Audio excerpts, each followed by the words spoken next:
Olá! Vamos falar de um momento que é pura alegria, mas que no fundo sempre deixa uma pulguinha atrás da orelha. A compra de um imóvel.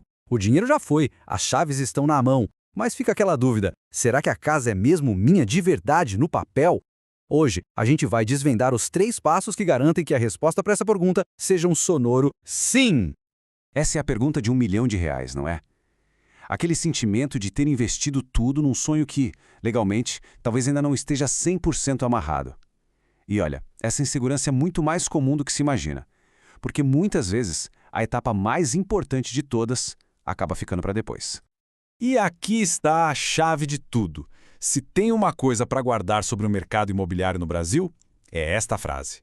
Isso não é um ditado popular, é a lei na sua forma mais pura. Não importa o contrato assinado, não importa o dinheiro pago, sem o registro, lá no final do processo, a propriedade, perante a lei, não mudou de mãos. Simples assim. Então, vamos quebrar um mito aqui, talvez o maior deles. Sabe aquele momento da assinatura do primeiro contrato, do aperto de mão, da comemoração? Parece que está tudo resolvido, né? Pois é, errado. Acreditar que o imóvel já é seu nesse ponto é um erro, e um erro perigoso, que pode criar uma dor de cabeça enorme lá na frente. Aquele primeiro papel é só o começo da jornada.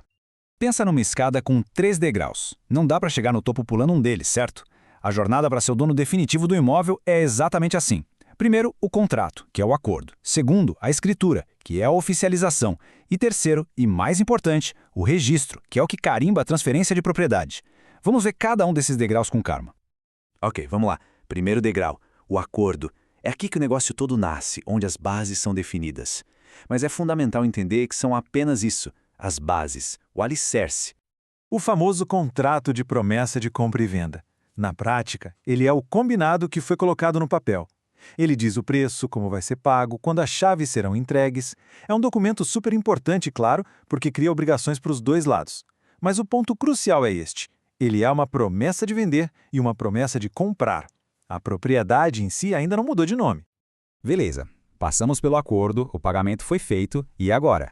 Agora a gente sobe para o segundo degrau, a formalização. É nesse ponto que a negociação, que era privada, ganha um carimbo oficial do Estado. Ela se torna um ato público.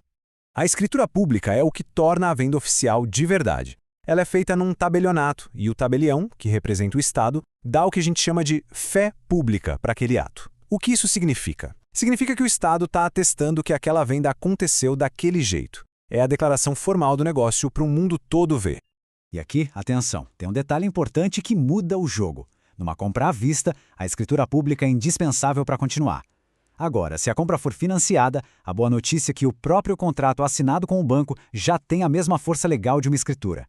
Isso acaba simplificando bastante as coisas porque um único documento já cumpre essa etapa. E agora, chegamos ao topo da escada, o passo final, o mais importante de todos. E olha que ironia, é justamente o passo que muita gente deixa de lado, seja por custo ou por puro desconhecimento. É aqui que o jogo é definido. É isso. Se for para lembrar de uma única coisa, que seja esta. Todos os outros documentos, todos os pagamentos, tudo que foi feito até agora, só serviu para preparar o terreno para este momento. Sem ele, legalmente, negociação inteira não passa de uma boa intenção.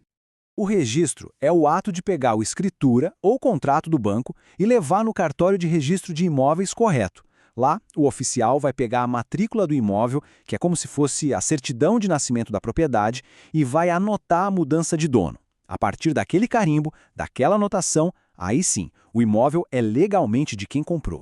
Tá, mas por que toda essa burocracia? Por que não basta ter o contrato e a escritura na gaveta? A resposta é simples: os riscos. Os riscos de parar no meio do caminho são gigantescos e podem transformar o sonho da casa própria num verdadeiro pesadelo. E os perigos são bem reais. Primeiro, sem um registro para a lei, o vendedor continua sendo dono. Ponto. Segundo, e esse dá até arrepio, se o antigo dono arrumar uma dívida, a justiça pode ir atrás dos bens dele, incluindo aquele imóvel que já foi pago para quitar a dívida.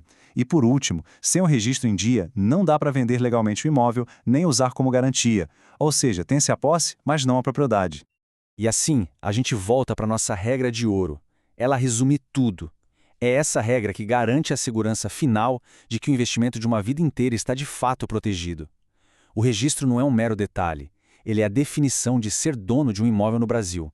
Então fica a reflexão. Cumprir todos os 3 passos, principalmente o último, o registro, é o que transforma a posse em propriedade de verdade, segura. A pergunta que fica é: aquele imóvel dos sonhos está mesmo protegido? Porque a tranquilidade de ter essa certeza, isso não tem preço.